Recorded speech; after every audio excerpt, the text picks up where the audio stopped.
안녕하십니까. 불교학 개론 1권에서 5권 제33회차 서길봉입니다. 자, 여러분들 잘 아시는 서홍큰 스님, 논산 연산에서 태어나셨죠. 1912년 출생에 2004년 열반하셨는데요. 1932년에 만암 스님 은사로 출가를 하셨어요. 만암 스님은 우리나라 조선 불교 제2대 총정하셨던 분이시죠. 그래서 옛날 그 석전 박용호 대종사가 운영하시던 중앙불교 전문학교, 지금 동국대학교 이전 학교죠. 거기 중앙불교 전문학교를 졸업했고요. 우리나라 제5대 종정의 세수 92세, 법납 72세에 열반하셨는데 이분의 열반송을 우리가 잠깐 살펴보도록 하겠습니다. 여러분들 합장들 하시고요. 훈문희령 무인지요 유유잔춘 반낙화라 일비백각 천년적이요 세세 송풍송자 니라나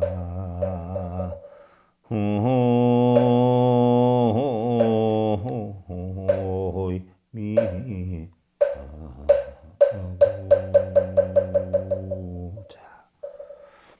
운문의 해는 긴데 이르는 사람은 없고 운문이 운문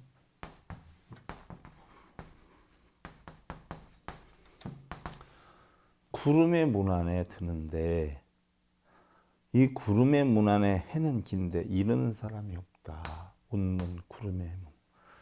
자, 허공은 본성을 뜻하고 구름은 바로 중생성을 뜻하죠. 그럼 운문이다라고 하면은 중생의 세계예요. 중생의 세계.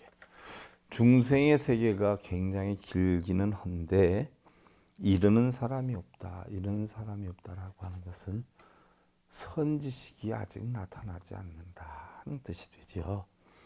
아직 봄은 남았는데 꽃은 반쯤 떨어졌는데 아직 내 목숨도 조금은 남아있는데 이미 꽃은 반쯤 떨어졌네. 목숨이 점점 다하고 있네. 한 번 백학이 날고 나니 1000년 동안 고요하고 백학이다라고 하는 것은 어떻게 돼요? 중생성이 없어지는 거죠. 바로 열반을 뜻하지요. 그래서 백학이 난다. 바로 백학이다라고 하는 것은 중생성이 없어지고 공의 세계에 형성이 되니 1000년이 고요하고 솔솔 불어오는 솔바람은 붉은 노을을 보고 있네. 자, 자연으로 모두 돌아가고 있네 하는 이야기예요. 자, 큰 스님들의 열반송을 살펴보면 참 정말 대단들 하시지요. 모르겠어요. 여러분들은 어떤지 모르는데 저는 아주 뭐 감동에 감명에 그러네요. 자, 여러분들 오늘은 교재 105페이지 우주와 인생의 법칙이다. 그러면 부처님께서 얘기하시는 우주와 인생에는 어떤 법칙이 있느냐.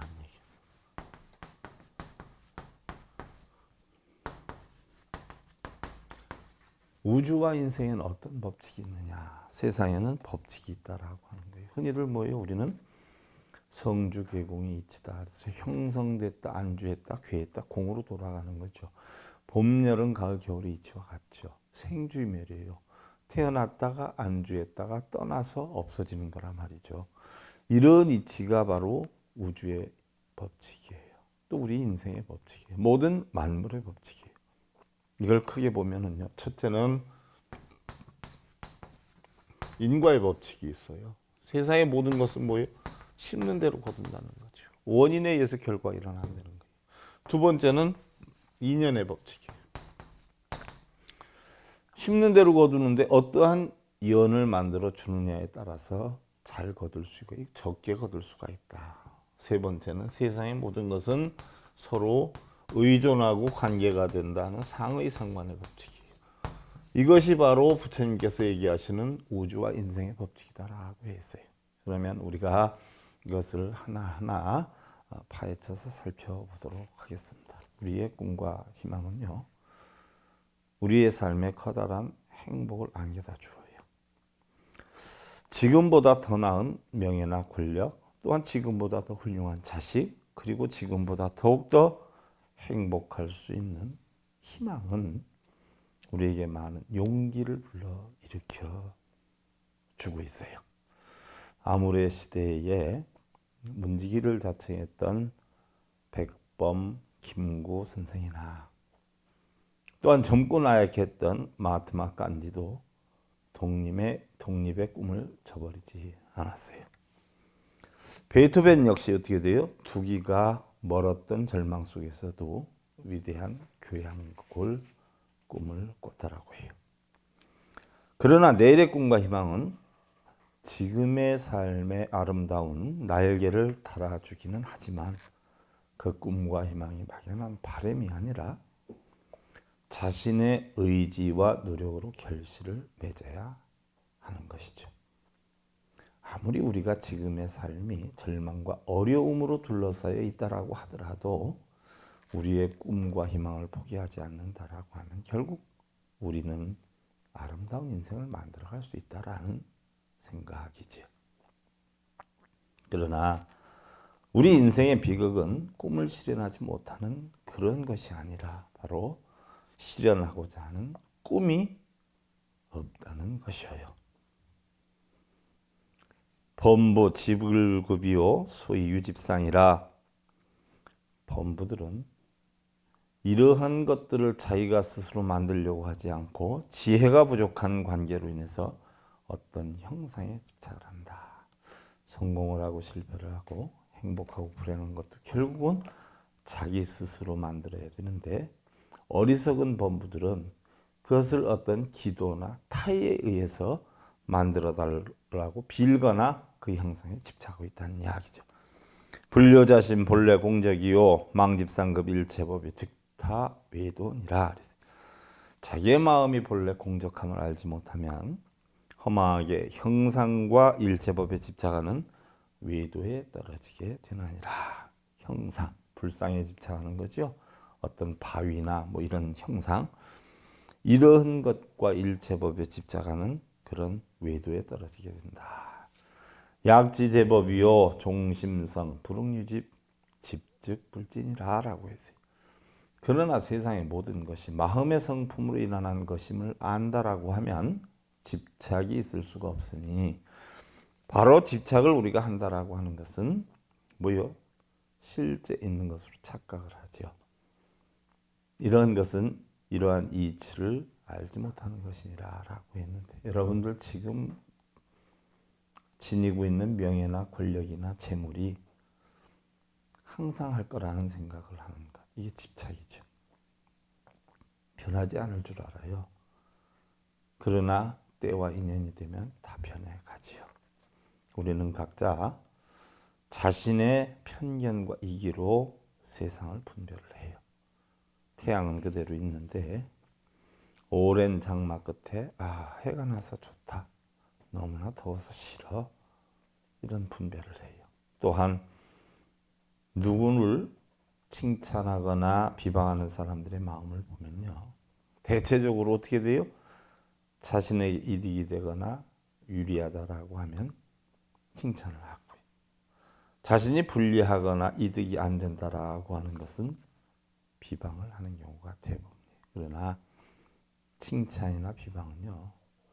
보는 사람의 마음에서 비롯이 돼요. 자, 여러분들이 어떠한 일을 했을 때 가만히 살펴보세요. 칭찬을 해주는 사람이 있고 비방을 해주는 사람이 있어요. 그러면 칭찬을 해주는 사람은 어떻게 돼요? 그렇게 해서 자기가 유리하거나 편안하거나 할 때 칭찬을 해주고 또 비방을 하는 사람은 그렇게 해야 자기 마음이 편하니까 또 비방을 해요. 그러나 우리는 칭찬이나 비방도 결국은 뭐예요? 하나도 나에게는 도움이 되지 않는다. 근데 우리는 보편적으로 칭찬받는 걸 좋아하고 비방받는 걸 싫어하지만 나하고는 전혀 상관이 없는 것이다라는 이치를 알아야 된다는 이야기죠. 자, 여러분들 뇌동이라는 게 있어요. 뇌동. 뇌동. 응? 바로 뭐예요? 함께 한다는 얘기죠. 뭐가? 번뇌와 함께 한다. 천둥과 함께 한다. 하늘에서 천둥이 치면요. 땅의 모든 것들이 자기의 목적 없이 생각 없이 같이 울림을 내요. 그러니까 자연의 이치에 따라서 무조건 뭐예요? 따라서 하는 거예요. 우리가 뇌동한다 하는 얘기는 바로 어떤 뜻으로 쓰느냐? 자신의 생각이나 이런 여건은 없이 무턱대고 뭐예요? 동조하는 거예요. 남의 의견에 무턱대고 동조하고 따라서 찬성하고 따라서 반대하고 뭐 예를 들어서 강사가 앞에서 누구를 칭찬을 하면서 금년에 꼭 해야 됩니다 라고 하면 저쪽에서 옳소 하는 사람들이 있어요. 이거 다 뇌동하는 사람들이 영문도 모르고 아무것도 모르고 자, 그런데 부처님께서는요 잡론을 파하는 법에서 어떻게 표현하셨냐. 우리 불자들이 대부분 어떤 큰 스님이 말씀하셨다, 어떤 장로께서 말씀하셨다, 어떤 장로가 깨달아서 말씀하셨다, 부처님이 이렇게 말씀하셨는데 그대로 여러분들은 부처님 말씀을 따라야 된다 라고 하는 것에 대해서 부처님은 하나도 뭐에 따르지 말아라라고 했어요. 하나도 믿지 말아라. 장로가 얘기했다라고 하든 부처님 말씀이다라고 하든 하나도 따르지 말아라. 왜?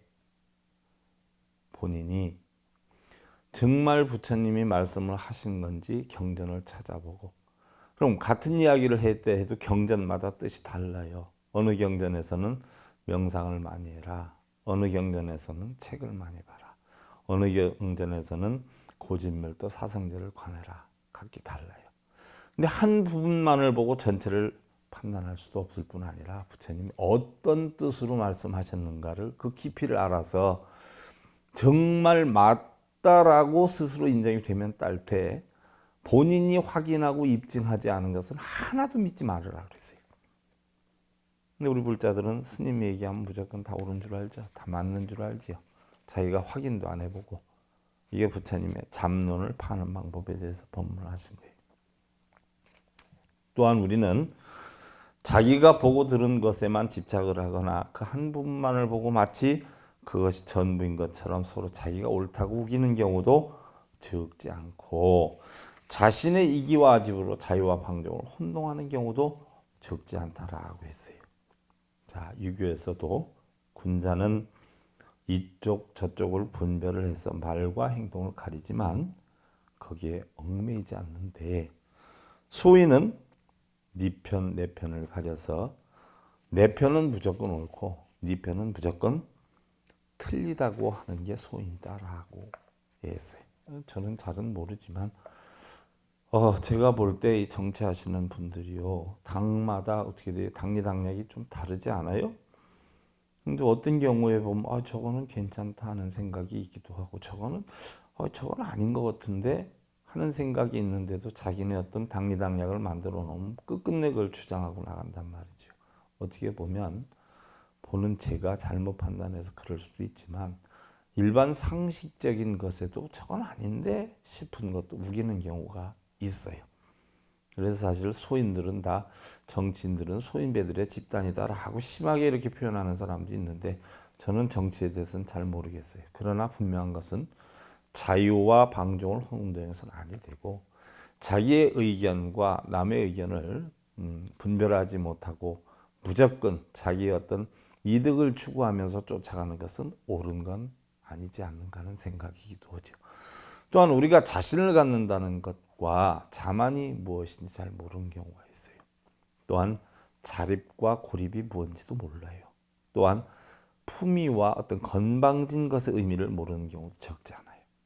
그러나 이제는 개인주의와 이기주의를 분별할 줄 알아야 돼요. 또한 절도를 지켜서 자기의 분수도 지켜야 한다는 생각이에요. 우리 삶의 가치와 목적이 좀 다양해졌어요. 어떻게 보면 또 여러 권위가 실추가 되기도 했고요. 어찌 보면 정직한 사람이 바보 취급을 받는 경우도 있어요. 뭐 예를 들어서 불법 하나만 놓고 봐도 부처님 가르침대로 저는 전하는데 제가 전하는 것을 보편적으로 기도나 연불이나 사경이나 독경은 부처님 가르침이 아니다라고 하면 그거를 해서 영리를 추구했던 분들은 저를 또 비방하고 욕하는 수도 있어요. 무엇이 옳은지 그릇된지 우리 불자님들 스스로 공부를 해서 판단해야 돼요. 무조건 쫓아가서는 아니 되는 거죠. 또 자기 자신 이외에는 의지할 곳이 없게 되기도 하고 상대방을 믿지 못하는 풍조가 횡행해지는 것은 아닌가 싶기도 해요. 얼마 전에 어떤 사람이 TV에 나왔어요. 근데 그 회사 사원이 참 걸작이었어요. 사원의 첫 번째는 돈이 최고다. 두 번째는 세상에 믿을 놈은 하나도 없다. 세 번째는 세상에는 공짜가 없다. 이렇게 사원을 내걸었어요. 근데 TV에 나오는데 가만히 보니까 그분 사무실에 가보니까요. 명단이 한 10분의 명단이 다 있어요. 어느 회사 사장 누구, 어느 회사 사장 누구. 그리고 그 밑에 이렇게 가만히 보니까 현재 5천만 원 미입, 현재 뭐 3천만 원 외상, 뭐 이렇게 해가지고 사무실에 쭉 써놨어요. 그런데 그런 사람들이 몰랐다가 그 사무실에 왔다 그걸 보면 기겁하고 그 다음날 당장 송금해서 갚는다는 거예요. 이분이 생각이 옳은 건지 틀린 건지 몰라도 굉장히 고생을 하면서 살았다라고 해요. 세상을 살다 보니까 뭐예요? 돈이 사람보다 대접을 더 많이 받는다. 그래서 사원을 돈이 최고다라고 만들어놨고요. 그 다음에 어느 누구도 믿어서는 아니 된다. 이 부처님 가르침하고 똑같아요. 그래서 두 번째 사원이 세상에 믿을 놈이 하나도 없다는 것이고, 세 번째는 절대로 세상엔 공짜가 없다. 1+1 좋아하는 사람 그만 좋아해요. 세상에 공짜가 없어. 이유가 없는 게 없어. 그리고 이분이 사장이 되어서도 뭐에 늘 고무신만 신고 다니세요.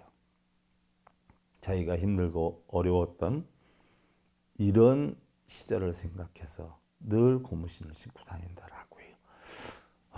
저는 모르겠어요. 그분의 사고관이 대단하다라고 생각하는 부분이 많았는데 다른 사람들은 어떻게 생각할지는 모르지만 어떻게 됐든 일반적으로 우리가 사는 세상은요. 자기의 마음에 드는 것만을 받아들이고 그렇지 않은 것은 거부를 하거나 또 자기 뜻에 맞는 사람은 좋은 사람이라고 하고 그렇지 않은 사람은 또 나쁜 사람이라고 하기도 하고요. 어찌 보면 세상의 모든 가치를요. 자기 본위로 정해버리는 경우가 적지 않아요. 마치 토스토옙스키의 죄와벌이라는 책에 보면 그 대학생 라스콜리니코프가 나오는데 그 학생은 세상의 모든 여건을 자기의 행위를 정당하기에 바쁘죠. 또한 자기 뜻에 맞지 않으면 가만두지 않겠다라고 하는 불만투성이로 살아요. 또 자기 합리화를 시켜요. 근데 요즘의 현대인들이 바로 이러한 행위를 갖고 있는 사람이 많다는 거예요. 그로 인해서 바로 자멸, 타멸이 되기도 한다라고 하는데 어떻게 보면은요 자책심이 너무나 부족한 건 아닌가 하는 생각을 해보기도 하고요. 자신의 비행에 대한 책임을 남이나 사회에 전가를 해요. 자기 잘못이라고는 생각 안 해요. 그러면서도 아무렇지도 않게 생각하는 풍조도 점점 늘어나고 있다라는 것이죠. 그리고 또한 이런 것들이 뜻대로 통하지 않으면 어떻게 돼요? 자포자기를 해요. 세상 비방을 하고 비난을 해요. 거기다가 심하면 어떻게 돼요?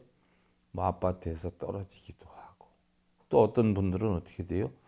가족 동반 자살을 하는 경우도 있고 뭐 극한 상황까지 만들어내는 경우도 참 적지 않아요. 어떻게 됐든 세상이 너무나 많이 바뀐 것 같아요. 하지만 분명한 것은요. 옳은 일과 그릇된 일이 반드시 구분되어야 한다는 이야기예요. 거기에는 영리나 자리나 명예나 이런 걸 바탕으로 움직여져서는 아니 된다라는 이야기죠. 부처님께서 기원정사에 계실 때 일이에요.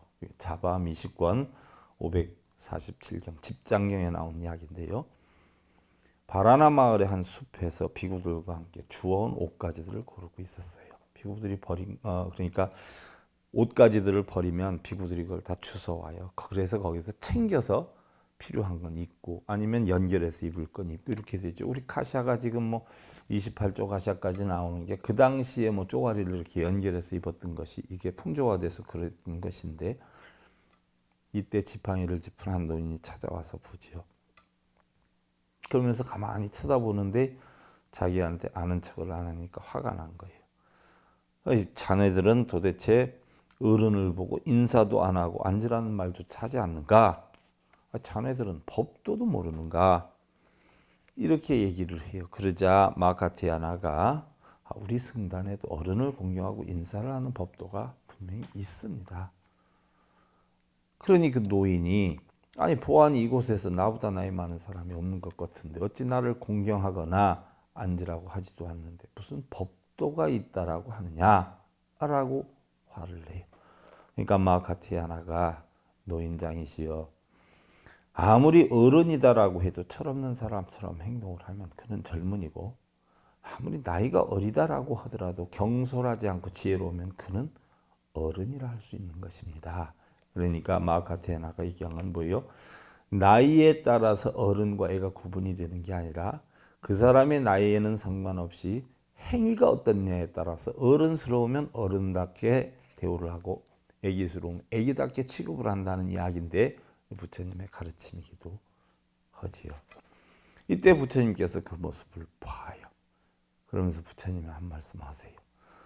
오관으로 향락을 쫓고 탐심을 버리지 못하고 애욕을 탐하면 그는 철없는 젊은이고 나이가 적어도 오관으로 향락을 쫓지 않고 탐심과 애욕을 버리면 그는 어른인 것이요. 라면서 얘기를 해요. 자, 부처님께서 사람 대접을 받으려면 사람 노릇을 해야 하는 것이지 노릇은 하지 않고 대접만 받으려고 하면 결국 의무는 하지 않고 권리를 주장하는 것과 같은 것이요. 다시 말하면 어른이 어른 노릇을 못하면 어른 대접을 못 받는 것은 당연한 것이고 스승이 스승 노릇을 못하고 부모가 부모 노릇을 못하고 불자가 불자 노릇을 못하고 승려가 승려 노릇을 못하면서 대접을 받으련다라고 하는 것은 도둑이요 후한 묻힌 것이요. 자 이렇게 얘기를 하셨어요. 그런데 우리 사회는 어떻게 돼요? 요즘은 예나 지금이나 같은 것 같아. 노릇은 하지 않고 어떻게 돼요? 대접을 받으려는 사람이 너무 많아요. 종교인들 역시요. 종교적인 인격과 청정함과 수행이나 가르침은 올바르지 않으면서 대접을 받으려고 하는 경우가 적지 않다는 이야기예요. 조선 효종 숙종 때에 우암 송시열이 있었죠. 송시열은 그 당시에 우리가 동인, 서인, 노인, 노론소론 뭐 해가지고 사색당파 싸움을 했던 시대 때인데 그때 송시열 씨가 서인이었죠. 서인의 우두머리였고 또 남인의 우두머리는 허목이었는데 둘이 뭐 거의 원수지간 아니었어요. 근데 송시열이 병이 나요. 병이 났는데 아무리 약을 처방해도 듣지 않아요. 그런데 이때 허목이라는 사람이 약 처방에 대해서는 아주 신비로울 정도로 대단한 재주가 있었죠. 그래서 우암송시열이가 허목한테 편지를 씁니다. 내가 이렇게 몸이 아픈데 처방을 해서 보내주시기 바랍니다. 라고 했더니 바로 그 가족이나 서인 사람들은 지금 남인하고 우리가 적대적 관계에 있는데 어떻게 적의 우두머리한테 처방을 내려달라고 하십니까? 혹이 그러다가 독약이라도 쓰게 된다면 돌아가실 텐데 어떻게 그 양반한테 처방을 내려달라고 합니까? 라고 했더니 송시열이 어떻게 돼요? 그런 건 상관하지 말아라. 내가 볼 땐 적어도 허목이라고 하는 분이 나하고 적대적인 관계에 있지만 그 사람이 그런 줄장물은 아니다. 그러니까 믿어봐라. 어떤 사람보다도 내 병을 치유할 수 있는 사람은 허목뿐이 없다라고 해서 편지를 써서 보내요. 그랬더니 허목이 어떻게 돼요? 거기에 처방을 해줘요. 처방을 해줘서 약을 주는데 그 약의 처방 가운데는 뭐가 들어가느냐? 비상이라는 게 들어가요. 비상이라는 게 독약이잖아요. 그래서 다들 그걸 보고 깜짝 놀라가지고 보라고, 응? 나리를 돌아가시게 하려고 비상을 넣는 거 아니냐라고 했더니 우암 송시엘이 그건 아닐 것이다. 틀림없이 이 사람은 바르게 움직일 사람이다. 해가지고 그 처방대로 약을 먹었는데 희한하게 하루 이틀 만에 일어나서 나았어요. 자, 비상이라고 하는 독약이 들어갔는데 좀 나았던 것이요. 나중에 그래서 허목도 송시열이의 그 대담함에 놀라지요. 송시열이가 또 허목한테 처방을 내려달라고 하는 것도 놀라요. 바로 이 군자들은 일반 범부들하고는 많이 달라요. 자, 군자와 소인은요, 신분적인 지위나 학벌의 좋고 나쁨에 따라 나뉘어지는 것이 아니에요. 바로 뭐예요?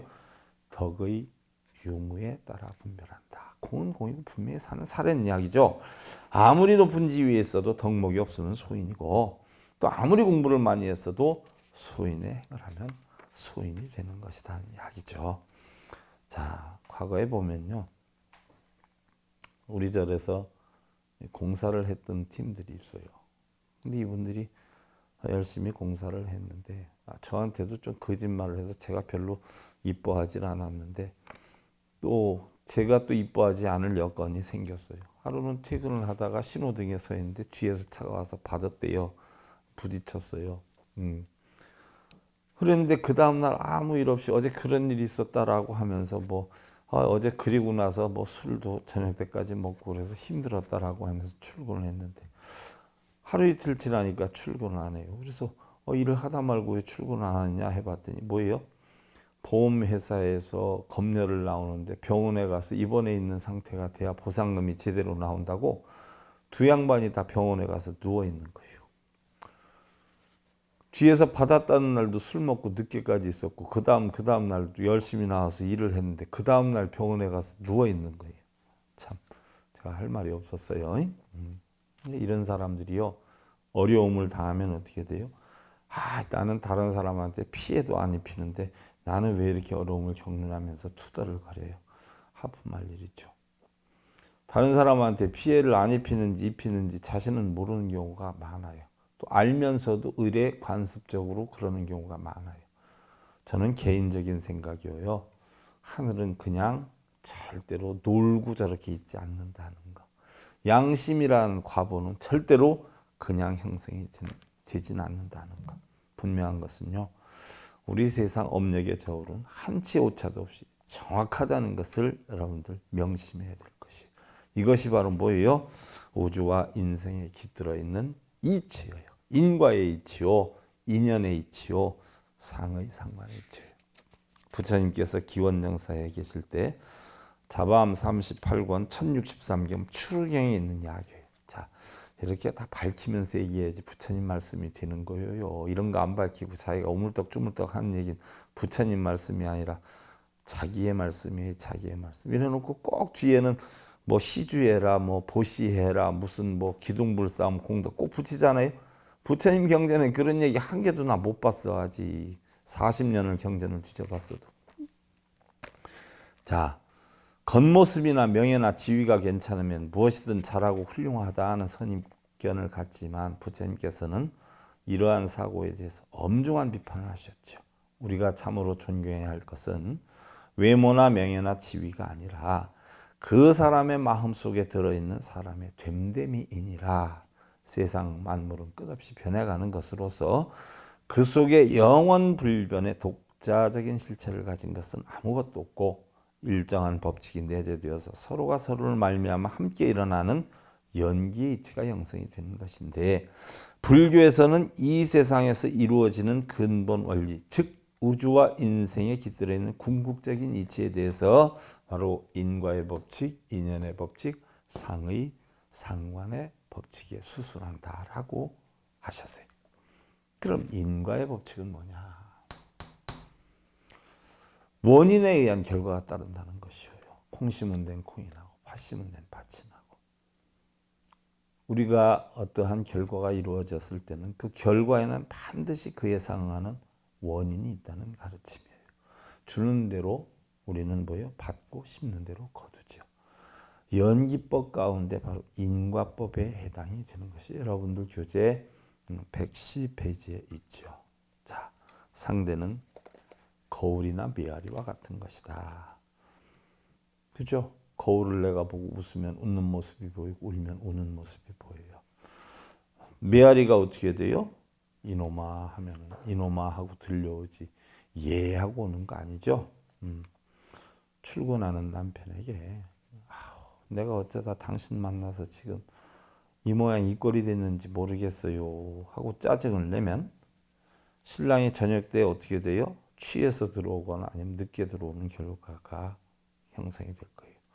그래 놓고는 또 신랑이 늦게 들어온다고 둘둘거리고 어디 가서 물어보면 또 천도제하라 그러죠. 그런데 아침에 출근할 때 아유 저같이 부족한 사람 만나서 죄송해요. 제가 항상 더 노력할게요. 당신 고생한 거 비해서 제가 따라주지 못해서 죄송해요 하면 어떻게 돼요? 남편이 아니에요. 그런 소리 말아요. 저녁 때 미안하니까 통닭 하나 또 뭐예요? 맥주 한 병 사올 수도 있어. 주는 대로 받는 거예요. 주는 대로.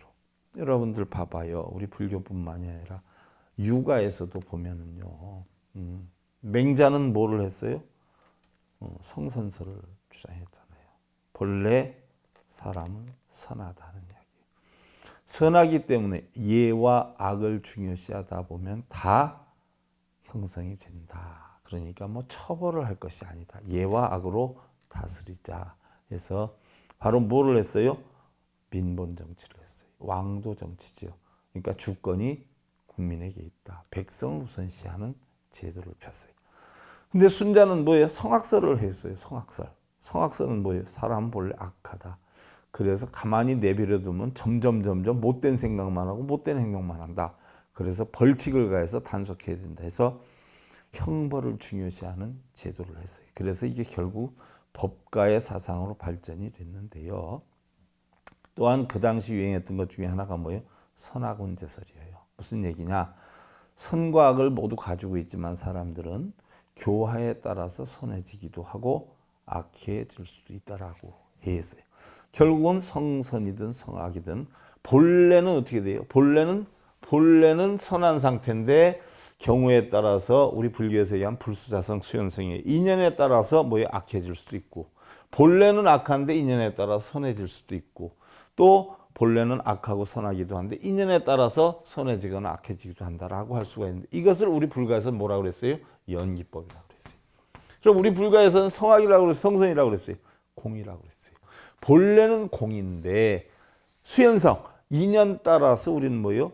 좋은 것이 형성이 되기도 하고 나쁜 것이 형성이 되기도 하고 이걸 갖다 우리 불가에서는 연기설이다.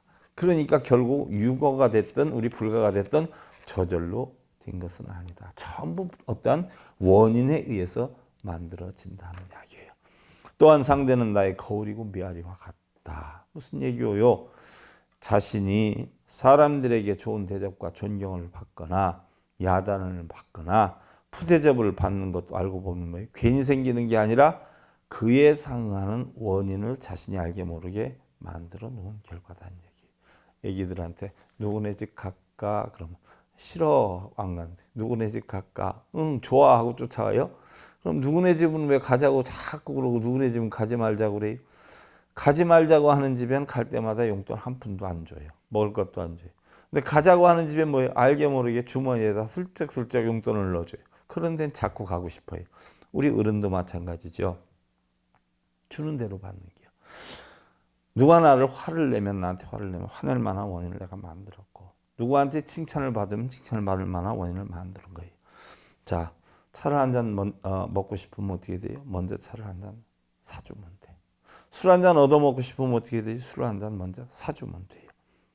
내가 사랑받고 싶으면 먼저 사랑하면 되고 내가 존경받고 싶으면 존경하면 돼요. 항상 우리는 내가 받고 싶은 만큼 먼저 주어야 돼요. 자식을 훌륭하게 키우기 위해서는 어떻게 돼요? 먼저 부모 스스로 훌륭하게 돼야 돼요. 부모는 훌륭하지 않으면서 자식한테 훌륭하게 되기를 바라면 조금 도둑심이죠. 대추나무를 심어놓고 배가 열리길 기다릴 수 없는 거예요. 호박씨를 뿌려놓고 수박이 되기를 바라서는 안 돼요. 가서 기도 연부를 한다고 호박씨를 뿌렸는데 수박이 나지는 않아요. 훌륭한 자식은요. 훌륭한 부모의 바탕으로 만들어지는 것이지 원인이 없는 결과가 이루어지는 것은 없어요. 그래서 대부분 보면 어떻게 돼요?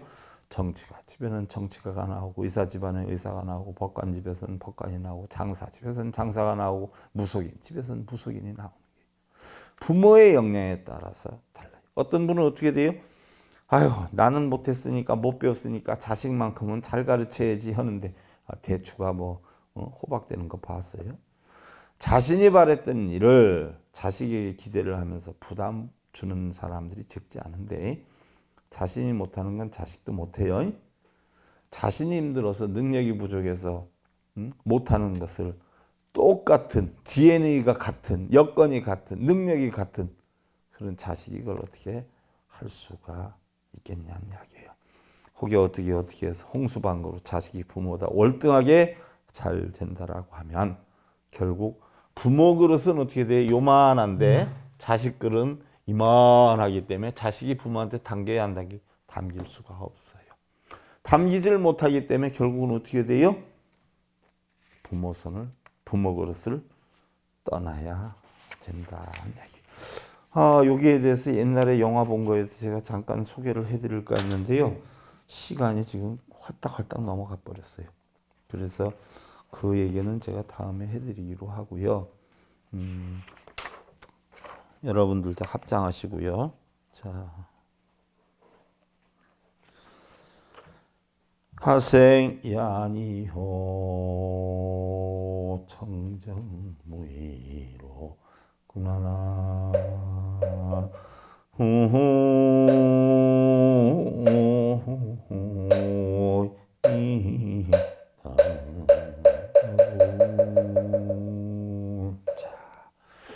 여러분들 오늘 공부 인과, 인연, 상이상관의 법칙 하다가 인과의 법칙 조금 하다가 말았는데요. 자, 이걸 싹 지웠어요. 공이 되지요? 편안하지요? 자, 청정하여 아무것도 소유하지 않으면 결국 나의 생은 이미 뭐예요? 편함으로 돌아오도다. 오늘 공부했던 거 인과, 인연, 상이상관에서 좀 배우다 말았는데 그냥 다 내려놓으시고 다음 시간에 하시면 돼. 또한 여러분들 지금 마음속에 가지고 있는 걱정, 근심, 번뇌 싹 내려놓으세요. 내가 칠판 지웠듯이 싹 지우세요. 그러면 평안함만 형성이 돼요. 자, 평안한 삶을 기원 드리면서요. 불교학개론 1권에서 5권 제33회차 서기를 보냈습니다. 자, 감사합니다. 성불하십시오.